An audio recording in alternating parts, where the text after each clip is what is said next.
Bismillahirrahmanirrahim. Assalamualaikum warahmatullahi wabarakatuh. Innal hamdalillah nahmaduhu wa nasta'inuhu wa nastaghfiruh wa na'udzu billahi min syururi anfusina wa min sayyiati a'malina. May yahdihillahu fala mudhillalah wa may yudlil fala hadiyalah. Wa asyhadu an la ilaha illallah wahdahu la syarikalah wa asyhadu anna Muhammadan abduhu wa rasuluhu la nabiyya ba'dah. Allahumma salli wa sallim wa barik ala nabiyyina Muhammadin wa ala alihi wa sahbihi wa man tabi'ahum bi ihsanin ila yaumidin, amma ba'd. Kaum muslimin dan muslimah rahimani wa rahimakumullah. Alhamdulillah, pada kesempatan malam hari ini kembali kita duduk bermajelis membahas tentang fikih salat, di mana di pertemuan sebelumnya masih kita bahas berkaitan dengan masalah duduk di antara dua sujud. Namun pada kesempatan malam hari ini, sebelum kita lanjutkan ke pembahasan berikutnya setelah duduk di antara dua sujud, ada satu hal yang mungkin akan kami sisipkan karena berkaitan erat dengan masalah sholat dan juga sholat wajib, sholat sunnah, dan juga hal-hal yang berkaitan dengan wajib dan sunnah yang ada di dalam sholat. Bapak dan Ibu sekalian, perlu kita ingat kembali bahwasanya di dalam ibadah itu ada ibadah yang hukumnya wajib, ada juga ibadah yang hukumnya sunnah atau dianjurkan. Maka bagaimanakah sikap kita terhadap dua hukum ibadah ini, sunnah dan wajib? Maka tentunya kita harus kemudian mendahulukan yang wajib daripada mendahulukan yang sunnah. Jangan sampai kemudian kebalik, mendahulukan yang sunnah dan menelantarkan sebuah kewajiban. Kemudian untuk ibadah yang sunnah sendiri setidaknya terbagi menjadi dua. Ada yang hukumnya sunnah muakkadah, sunnah dan sangat amat ditekankan anjurannya untuk dilakukan. Ada yang sunnah namun sunnah ghair muakkadah, sunnah yang tidak terlalu ditekankan anjurannya. Jadi bahasa mudahnya, ada yang hukumnya sunnah biasa, ada yang sunnah muakkadah. Maka di antara dua ibadah yang hukumnya sunnah ini, kita lebih untuk kemudian memperhatikan yang hukumnya sunnah muakkadah. Contohnya Bapak dan Ibu sekalian, sebagian ulama menyampaikan bahwasanya hukum membaca doa istiftah, yaitu Allahumma ba'id baini wa baina khotoyaya ataupun kabira walhamdulillahi katsira, ya. Maka ini hukumnya adalah sunnah muakkadah, sunnah yang ditekankan anjurannya. Adapun kemudian apa hukum membaca surat selain surat Al-Fatihah di dalam sholat? Maka para ulama sebagian mengatakan hukumnya adalah anjuran, yaitu anjuran biasa. Maka apabila kita timbang-timbang mana yang kemudian pahalanya lebih besar di sisi Allah Subhanahu wa taala dari dua amalan yang hukumnya sunnah ini, maka jawabannya adalah tentunya yang hukumnya sunnah muakkadah, yaitu membaca doa istiftah. Sehingga apabila seseorang ini mungkin masbuk dan masbuknya belum terlalu terlambat, sekiranya dia bisa masih menyertai imam dalam membaca surat Al-Fatihah, maka yang dia pilih apakah membaca istiftah kemudian Al-Fatihah ataukah membaca Al-Fatihah kemudian surat. Maka apabila waktunya sama-sama memungkinkan untuk melakukan dua pilihan ini, maka yang lebih diutamakan adalah membaca istiftah kemudian Al-Fatihah. Kenapa demikian? Karena istiftah ini hukumnya sunnah muakkadah, sedangkan hukum membaca surat selain surat Al-Fatihah ini adalah hukumnya sunnah biasa, tidak sampai muakkadah. Bapak dan Ibu sekalian, ada satu hadis yang mungkin perlu kami bacakan di kesempatan malam hari ini berkaitan dengan masalah prinsip dalam ibadah sunnah dan juga ibadah wajib, bagaimanakah sikap yang tepat untuk kita lakukan dan kita berikan. Maka an Abi Hurairah radhiyallahu anhu, dari Abu Hurairah radhiyallahu anhu, semoga Allah Subhanahu wa taala meridhai beliau, Qala, beliau menyampaikan, qala Rasulullah sallallahu alaihi wasallam, Rasulullah sallallahu alaihi wasallam bersabda, Inna Allah Ta'ala qala, sesungguhnya Allah Subhanahu wa Ta'ala berfirman, Man 'adali waliyan faqad adzantuhu bil harbi.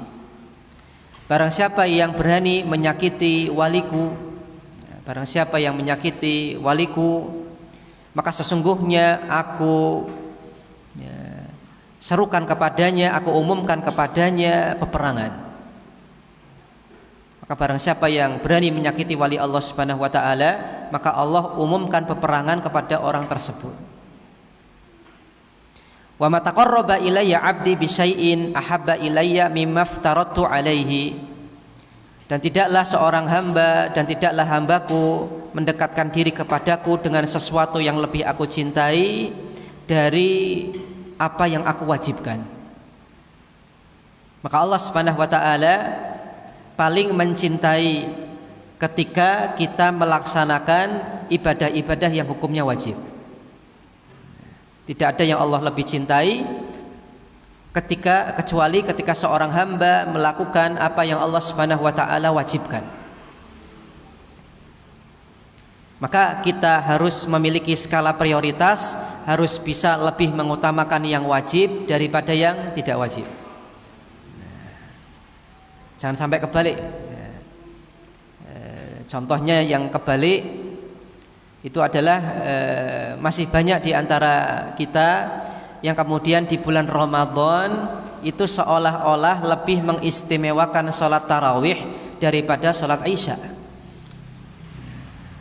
Kalau ditanya mau kemana? Tarawih. Padahal apa? Ada sholat Isya-nya. Kemudian ada juga kejadian di mana ada orang sholatnya di rumah, ya, sholatnya di rumah, sholat Isya-nya di rumah. Kemudian datang ke masjid ketika tarawih. Datang ke masjid ketika tarawih. Maka fenomena ini, realita ini, kenyataan ini menunjukkan kepada kita bahwasanya masih banyak di antara kita kaum muslimin yang di dalam hati kita lebih mengistimewakan dan menspesialkan sholat tarawih daripada sholat yang wajib, yaitu sholat Isya. Padahal sholat Isya menika adalah hukumnya wajib. Dan sesuatu yang wajib Allah Subhanahu wa Ta'ala katakan di sini, tidak ada ibadah yang ini lebih aku cintai hambaku untuk lakukan kecuali ibadah yang aku wajibkan. Maka kalau kita ditanya apa hukum sholat Isya wajib, apa hukum sholat tarawih dianjurkan, mana yang harus kita dahulukan dan kita perhatikan? Yang wajib, yaitu sholat Isya secara berjamaah. Begitu pula dalam hati kita, jangan sampai kemudian kita lebih memuliakan sholat tarawih dan lebih hati-hati menjaga sholat tarawih daripada penjagaan kita terhadap sholat-sholat wajib kita. Meskipun memang betul sholat tarawih ini adalah sholat spesial yang ada di bulan Ramadan, namun Bapak dan Ibu sekalian, mari kita ingat hukumnya tidak sampai wajib. Maka jangan sampai dalam hati kita kemudian lebih mengagungkan sholat tarawih daripada sholat-sholat wajib yang ini rutin kita kerjakan. Jangan sampai demikian. Contoh yang lain, semisal apa hukum, apa yang harus kita lakukan ketika ini sholat Jumat, khatib sudah naik dan sudah mulai berkhutbah, kemudian kita telat, baru datang ke masjid, khatib mengucapkan salam, kemudian kita masuk masjid, kemudian muadzin adzan. Apakah kita berdiri sambil menunggu dan menjawab adzan dari muadzin, ataukah kita langsung sholat sunnah 2 rakaat kemudian selesai mendengarkan khatib berkhutbah? Ini di antara pertanyaan yang sering ditanyakan, dan ini kembalinya tadi, mana yang harus kita prioritaskan. Kinten-kinten yang kita lakukan itu adalah menunggu adzan selesai sambil kita berdiri menjawab adzan dari muadzin, ataukah kemudian kita langsung sholat sunnah 2 rakaat kemudian langsung mendengarkan khatib berkhutbah? Sing pundi? Sholat, nggih. Betul. Mantap jawabanipun. Kenapa sholat, Pak? Tidak mendengarkan muadzin? Karena iya, mendengarkan khutbah, menyimak khutbah menika hukumnya wajib.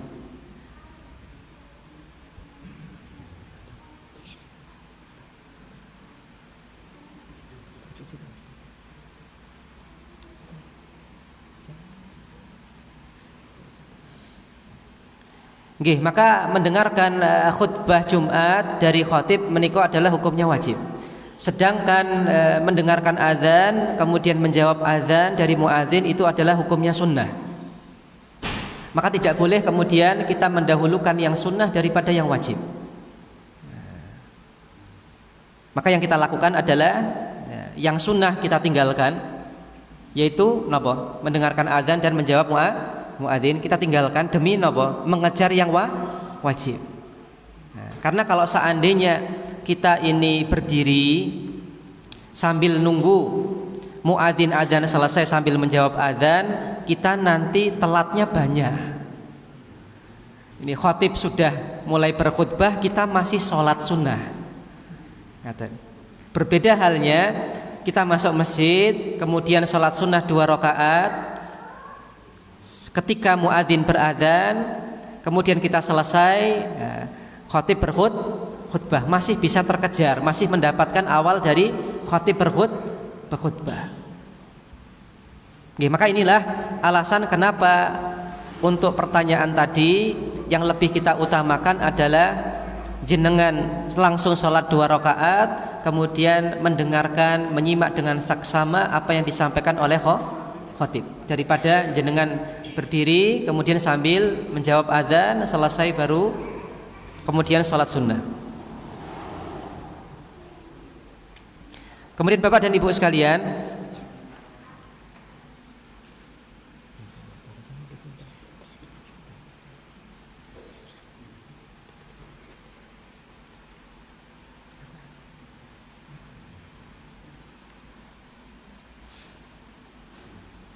kemudian yang lain, misalkan yang ditanyakan kemarin waktu hari Ahad, mana yang apa yang harus kita lakukan? Apakah kita mengejar terlaksananya sholat qobliyah subuh, ataukah mendapatkan imam dalam keadaan takbiratul ihram? Jadi misalkan rumahnya agak jauh, seandainya sholat qobliyah subuh di rumah itu nanti sampai masjid terlambat, ketinggalan. Imam sudah membaca Al-Fatihah selesai, yang jelas tidak ikut takbir bersama imam. Ataukah tidak sholat qobliyah subuh langsung ke masjid, sehingga ketika di masjid ini bisa mendapatkan takbiratul ihram bersama dengan imam. Ya misalkan kita bangunnya telat, biasanya bangun pagi, kok kita bangunnya telat. Kebiasaannya sholat qobliyahnya itu duluan di rumah dulu baru berangkat ke masjid. Dilalahnya bangunnya telat. Diperkirakan kalau saya sholat qobliyah di rumah, maka nanti saya tidak mendapatkan takbiratul ihram bersama imam, saya telatnya banyak. Namun ketika saya langsung berangkat, wudu, langsung berangkat meskipun tidak sholat qobliyah subuh, saya bisa mendapatkan takbiratul ihram bersama dengan imam. Mana yang lebih utama? Iya, yang lebih utama adalah mendapatkan takbiratul ihram bersama dengan imam. Maka kita tinggalkan yang sunnah. Salat qobliyah subuh 2 rakaat tidak kita laksanakan. Kenapa? Demi mengejar yang lebih wajib. Karena kalau jenengan tetap bertahan untuk salat qobliyah subuh 2 rakaat di rumah, selesai, dan kadang-kadang selesainya karena terburu-buru juga, karena ngejar supaya tidak telat, sampai di sini itu sudah telatnya banyak. Dan yang lebih utama itu adalah mendapati takbiratul ihram bersama dengan imam daripada sholat qabliyah subuh. Maka bukan artinya kita menyepelekan ibadah yang sunnah, boten, tapi ketika kita dihadapkan pada kondisi harus salah satu yang dilakukan, dilakukan, maka kita harus bijak menilai mana yang wajib, mana yang tidak wajib. Kalau seandainya sama-sama sunnah, maka mana yang jauh lebih ditekankan anjurannya, sehingga kita bisa beribadah dengan maksimal dan bersikap benar dan prioritas dalam beribadah kepada Allah Subhanahu wa ta'ala. Contoh antara ibadah yang sama-sama sunnah, Bapak dan Ibu, misalkan ketika kita sambil menunggu iqamah,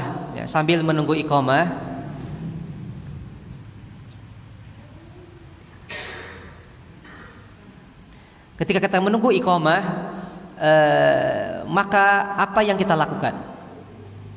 Pilihan ibadahnya banyak. Pertama, zikir kepada Allah Subhanahu wa ta'ala. Zikirnya bebas. Yang kedua, membaca Al-Quran, boleh. Yang ketiga adalah berdoa kepada Allah Subhanahu wa ta'ala. Ini kita masuk masjid, sudah kemudian sholat tahiyatul masjid, sudah sholat qobliyah, kemudian belum qomat, kita nunggu. Maka apa yang kita lakukan? Pilihannya 3. Yang pertama, kita bisa berzikir, kemudian kita bisa membaca Al-Quran, kemudian yang ketiga adalah kita bisa berdoa kepada Allah Subhanahu wa ta'ala. Yang keempat, tidak ngapa-ngapain, sekedar menunggu iqamah saja. Saya yang keempat, saya lipat saja. 3 saja ini yang nilainya ibadah kepada Allah Subhanahu wa ta'ala: berzikir, membaca Al-Quran, yang ketiga berdoa. Dan ini waktunya mepet, mau qomat, tapi saya pengen isi dengan ibadah. Kinten-kinten jenengan mau lebih utamakan yang mana? Apakah berzikir, membaca Al-Quran, ataukah berdoa? Kenapa, Pak? Berdoa kepada Allah Subhanahu wa ta'ala. Kok kenapa tidak kita utamakan yang berzikir dan membaca Al-Quran, padahal ini juga amalan yang baik dan boleh untuk dilakukan? Karena kondisi ketika itu adalah lebih utama berdoa kepada Allah Subhanahu wa ta'ala. Kita mengetahui bahwasanya di antara waktu yang doa itu mustajab, dikabulkan oleh Allah Subhanahu wa ta'ala, adalah di antara adzan dan iqamah. Boleh kita berzikir, boleh kita membaca Al-Quran, boleh. Dan juga yang lebih ditekankan adalah berdoa kepada Allah Subhanahu wa ta'ala, karena ini adalah waktu yang mustajab. Alhamdulillah, syukur-syukur jenengan bisa melakukan ketiga-tiganya, alhamdulillah. Kalau waktunya longgar, alhamdulillah. Namun yang kita bicarakan adalah ketika ini waktu sudah mepet dan kita harus milih salah satu. Waktunya terbatas, kita harus milih salah satu. Maka apabila kita mengetahui mana yang lebih utama dan mana yang mungkin kurang utama, kita akan kemudian bisa bijak dalam memilih, karena kita bisa milih yang lebih utama daripada yang kurang utama. Ibaratnya kalau ada orang yang nyari pekerjaan, nek madosi gawean menika kan pengine entuk gawean yang enak, gajine akeh. Nggih mboten. Gaweane kepenak tapi gajine akeh. Maka apabila konsep kita terhadap dunia adalah seperti itu, harusnya dalam konsep akhirat pun kita juga harus lebih dari itu. Kita harus cerdas dalam hal ini. Dengan amalan yang ini sedikit, namun dapat pahala yang lebih banyak. Dan itu sah, legal dari Allah Subhanahu wa ta'ala, dan juga diajarkan oleh Nabi Shallallahu alaihi wasallam. Maka Bapak dan Ibu sekalian, inilah diantara perlunya kita mengetahui mana ibadah yang hukumnya wajib dan mana ibadah yang hukumnya sunnah. Ini diantara faedahnya. Sehingga kita tidak mengutamakan yang sunnah daripada yang wajib. Kemudian ini juga membantu kita untuk diantara yang sunnah ini mana yang jauh lebih ditekankan. Ketika kita mengetahui, maka kita akan jauh lebih mengutamakan yang lebih ditekankan daripada yang kurang ditekankan. Contohnya adalah sebagaimana tadi. Maka Allah Subhanahu wa taala mengatakan dalam hadis qudsi, tidaklah aku lebih mencintai hambaku dari ketika hambaku ini melakukan hal-hal yang aku wajibkan kepadanya. Kemudian Allah Subhanahu wa taala mengatakan, wa ma yazalu 'abdi yataqarrabu ilayya bin nawafil hatta uhibbahu. Dan senantiasa hambaku mendekatkan diri kepadaku dengan melakukan hal-hal yang aku sunnahkan, hal-hal yang aku anjurkan, sampai-sampai aku kemudian mencintainya. Maka Allah Subhanahu wa taala sampaikan, di antara sebab Allah Subhanahu wa taala akan cintai hamba itu adalah ketika hamba semangat melaksanakan dan mengamalkan ibadah-ibadah yang sunnah. Karena ibadah yang sunnah ini sebenarnya itulah medan di mana seorang hamba berlomba-lomba siapa di antara mereka yang terbaik. Kalau ibadah yang wajib, semua orang kewajibannya sama. Jenengan yang ada di sini dengan saudara kita yang ada di negara lain memiliki kewajiban yang sama, yaitu sholat 5 waktu. Tidak peduli negaranya, tidak peduli sukunya, tidak peduli rasnya, semua kita berkewajiban untuk sholat wajib 5 waktu. Di bulan Ramadan wajib untuk berpuasa 1 bulan penuh di bulan Ramadan.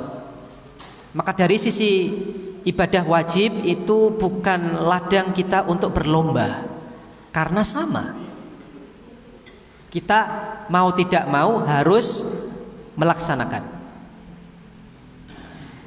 Nah, kemudian medan untuk berlomba itu adalah pada ibadah yang sunnah. Ketika seorang hamba ini telah melakukan ibadah yang wajib, kewajibannya telah tertunaikan, maka ada kemudian motivasi dari Allah Subhanahu wa taala untuk kita berlomba-lomba, yaitu dalam ibadah yang sunnah. Bagi orang yang kemudian dia semangat melakukan ibadah yang sunnah, maka ada janji dari Allah Subhanahu wa taala, Allah akan limpahkan cintanya kepada hamba tersebut. Maka kalau yang wajib saja ini tertelantarkan, kalau yang wajib saja ditelantarkan, bagaimana dengan ibadah yang sunnah?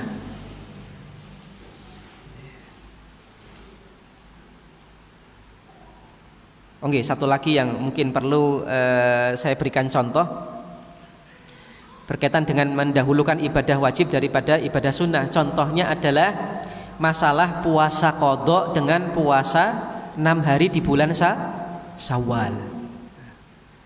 Mungkin ada ibu-ibu yang ini pengen puasa 6 hari di bulan Syawal, tapi masih punya hutang puasa Ramadan. Pripun mas? Saya harus pripun? Ini saya qadha dulu, kemudian puasa 6 hari, tapi nanti nggak dapat 6 hari. Tapi nanti nggak dapat 6 hari. Ini udah 10 hari terakhir ya. 10 hari terakhir bulan Muharram. Bulan apa? Bulan Syawal. Muharram. Bulan Syawal. Tapi saya pengen puasa, tapi utangnya belum saya sahur. Pripun? Jawabannya adalah sahur dulu, utang jenengan. Kenapa demikian? Karena nyaur utang puasa wajib itu hukumnya wajib, sedangkan puasa 6 hari berturut-turut di bulan Syawal, 6 hari di bulan Syawal menikah hukumnya adalah dianjurkan. Maka kita harus lebih mengutamakan yang wajib daripada yang dianjurkan. Bahkan sebagian ulama ini menyampaikan bahwasanya boleh jadi Kalau puasa Syawal dulu baru nyaur, itu puasa Syawalnya boleh jadi nggak diterima oleh Allah Subhanahu wa taala. Kenapa? Utang wajibnya belum dibayar. Kalau utang wajibnya belum dibayar, maka jangan kemudian kita mengerjakan sesuatu yang hukumnya tidak wajib. Maka permasalahan-permasalahan ini Bapak dan Ibu sekalian itu sebenarnya kembali kepada mendahulukan yang wajib daripada mendahulukan yang sunnah. Kata. Kembalinya ke situ. Sehingga apabila kita tahu apa yang wajib bagi kita dan apa yang dianjurkan bagi kita, kita akan kemudian bisa bijak dalam beribadah. Contoh lagi Bapak dan Ibu.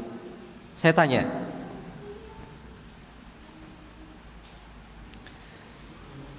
ada orang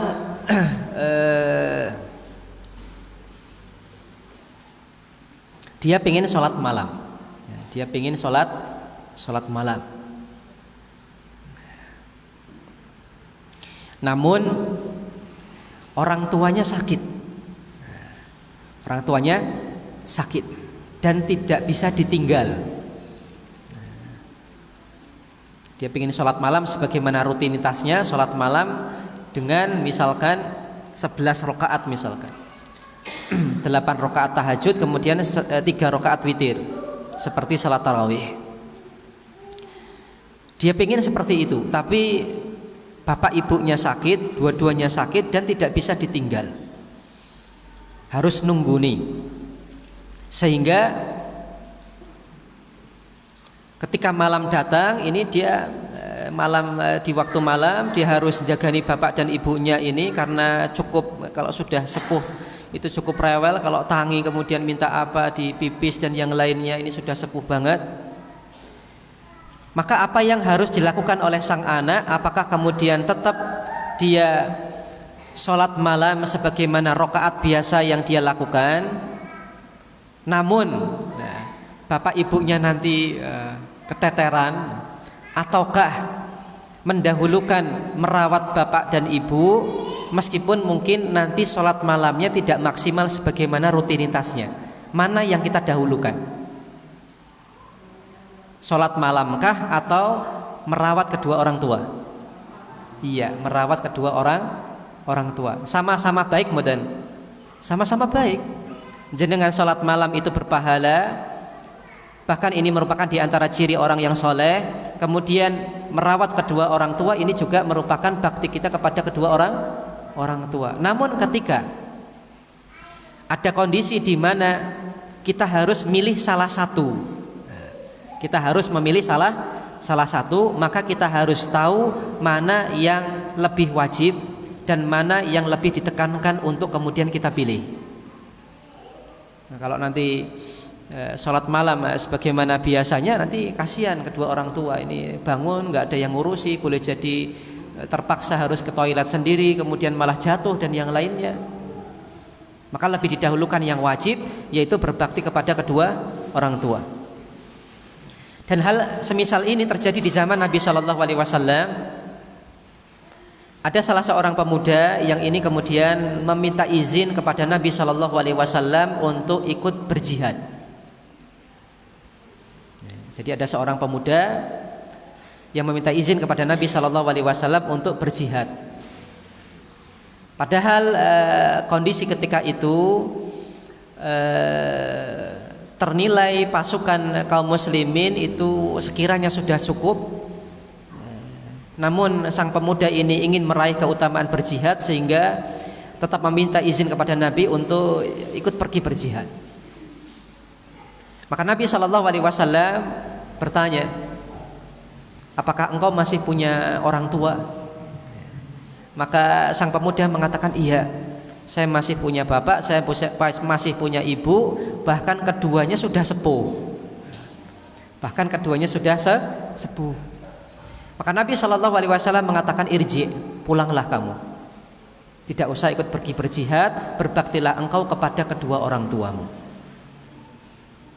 Maka bapak dan ibu sekalian, maka Nabi Shallallahu Alaihi Wasallam lebih mendahulukan untuk kemudian sang anak berbakti kepada kedua orang tuanya daripada sang anak ini kemudian maju ke laga perang, ke medan perang untuk berjihad fisabilillah. Kenapa demikian? Karena kondisi ketika itu yang lebih wajib adalah berbakti kepada kedua orang tua. Kenapa? Karena ini pasukan kaum muslimin sudah ternilai cukup, jumlahnya cukup. Jadi kalau seandainya ada yang mau ikut serta, maka ini apa hukumnya? Jadi apa? Dianjurkan, tidak jadi wajib. Tapi ini hukumnya anjuran untuk ikut jihad. Kenapa? Karena jumlahnya sudah cukup. Maka apabila sang pemuda ini ikut berjihad fisabilillah padahal ini jumlahnya sudah terpenuhi, maka dia melakukan sesuatu yang sunnah. Sedangkan berbakti kepada kedua orang tua ini hukumnya adalah wajib. Maka mana yang didahulukan? Berbakti kepada kedua orang tua. Irji, silakan Anda wahai pemuda pulang, kemudian silakan rawat ibu dan bapak Anda yang sudah sepuh.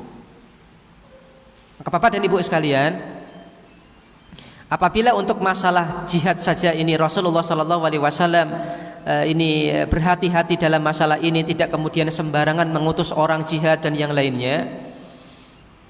Lalu bagaimana dengan sebagian saudara kita kaum muslimin yang mengatasnamakan negara Islam, kemudian anak-anak kaum muslimin diajak berbaiat, kemudian tidak lagi berbakti kepada kedua orang tuanya.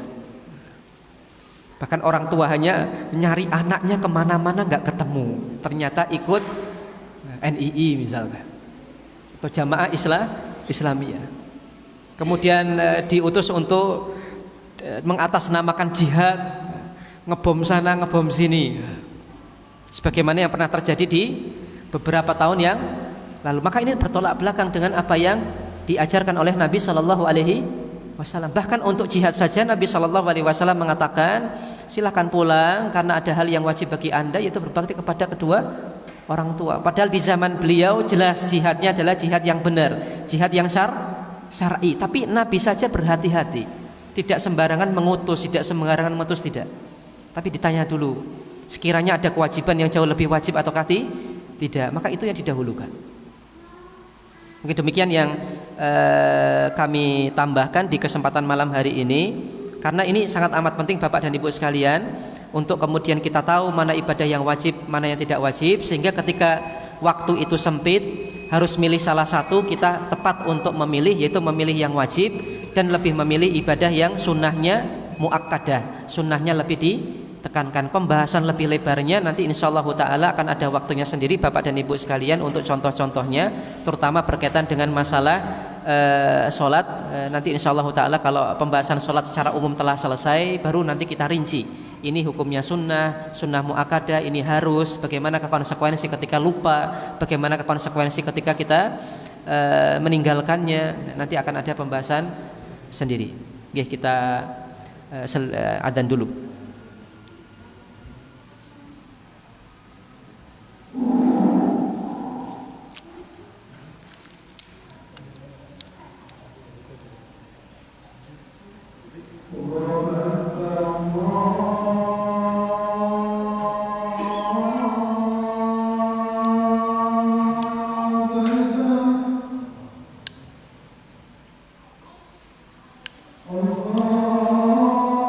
Allah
Nggih, Bapak dan Ibu sekalian, kita cukupkan kajian kita di kesempatan malam hari ini.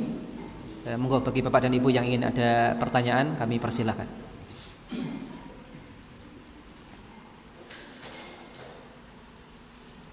Nggih, monggo, Pak.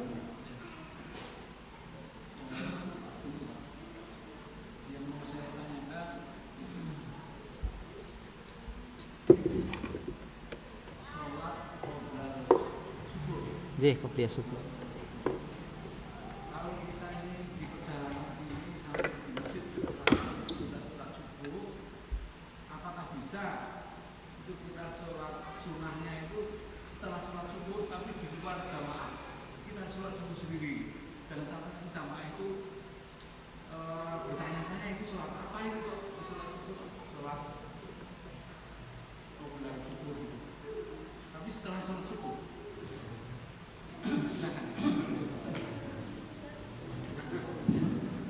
Pak Harman, diparing kiteng Bapak bisa diulangi lagi biar ibu-ibu mendengar. Nggih, biar ibu-ibu mendengar. Nggih.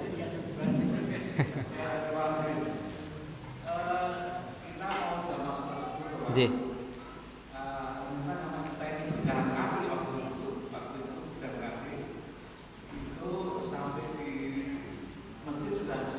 Selesai. Oh, sudah mulai.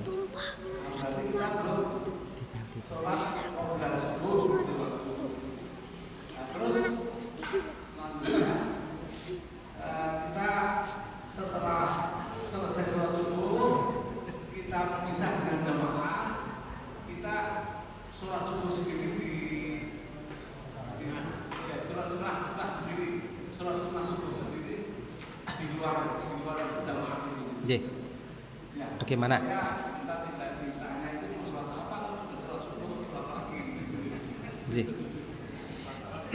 Jadi yang pertama adalah masalah berjalan ke masjid. Pernah kami sampaikan bahwasanya ada keutamaan tersendiri berkaitan dengan berjalan ke masjid, yaitu satu langkah kaki itu meninggikan derajat orang tersebut, dan langkah kaki yang lain itu menghapus satu dosa dari orang tersebut. Namun ini tidak berarti ketika kita rumahnya jauh dari masjid kita perlu memaksakan diri untuk berjalan. Tidak. Kalau jenengan berjalan malah sampai masjid terlambat, ini jangan berjalan, naik kendaraan. Jadi bagi yang memungkinkan untuk berjalan dan tidak terlambat sampai masjid, maka lebih utamanya berjalan. Tapi kalau rumahnya jauh, maka yang lebih utama adalah dia dapati imam, dia sampai ke masjid tidak telat. Kemudian pertanyaannya adalah, suatu ketika ini biasanya berjalan, kok dilalahnya berjalan ini misalkan kok qomatnya lebih cepat daripada biasanya. Nah, saya andaikan demikian, qomatnya lebih cepat dari biasanya. Ini habis wudhu kok adzan kemudian langsung iqomah. Lho kok bar adzan langsung iqomah, ono apa iki ya? Misalkan demikian. Kemudian kita berjalan ke masjid yang biasanya kita sholat qobliyah subuh, akhirnya tidak jadi sholat qobliyah subuh. Kemudian kita ikut jamaah sholat subuh. Apakah kemudian sholat qobliyah subuh yang tidak bisa kita kerjakan itu bisa diqodho, bisa dilakukan di luar waktunya, yaitu setelah sholat subuh? Jawabannya adalah bisa. Jawabannya adalah bisa. Nah, di manakah dilakukan? Longgar. Kalau kondisinya sebagaimana yang tadi Bapak tanyakan, khawatirnya nanti dipertanyakan ini sholat apa, yang paling aman meniko adalah ya sudah, berarti di rumah mawon. Pulang ke rumah, kemudian diqodho di rumah, daripada di masjid nanti tidak ribut. Apalagi yang kemarin ditanyakan, malah yang rutin mengqodho qobliyah subuhnya daripada. Jadi masalah qobliyah subuh, memang qobliyah subuh ini adalah utama, sunnah muakkadah, sunnah yang utama.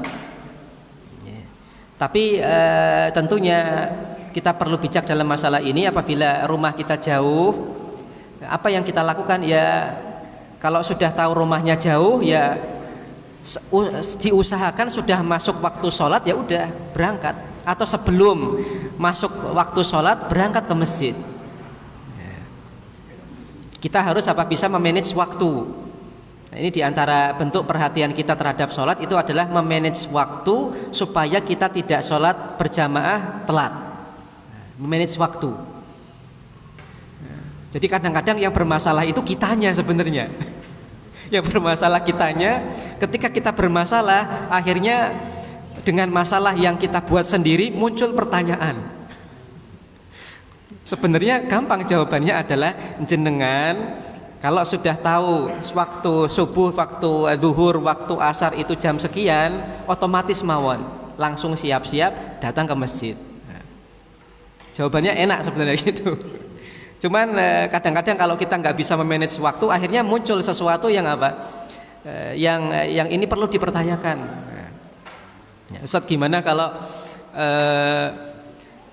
saya dalam hati ya pinginnya qobliyah subuh, cuman kok telat terus. Nah, itu yang kemarin ditanyakan. Jadi kami jawab ya sebenarnya kita harus pintar memanage waktu, ya lebih awal datang. Tapi kalau seandainya itu terjadi ya tadi, kalau memang terbiasa untuk sholat qobliyah, berhak untuk kemudian mengqadha ketika sholat qobliyahnya ini terluput ataupun tidak jadi dilaksanakan karena kondisi-kondisi sebagaimana tadi yang ditanyakan Pak mekaten. Wallahu a'lam. Ada lagi mungkin? Saya cukupkan satu lagi kalau ada. Nggih, monggo Bapak duluan. Nggih.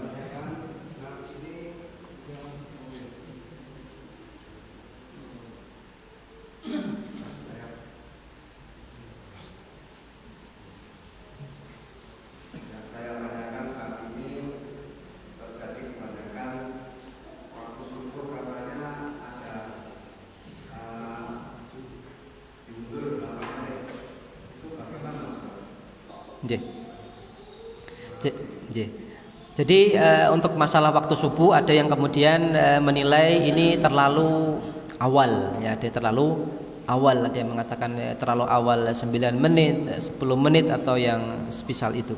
Bagaimana?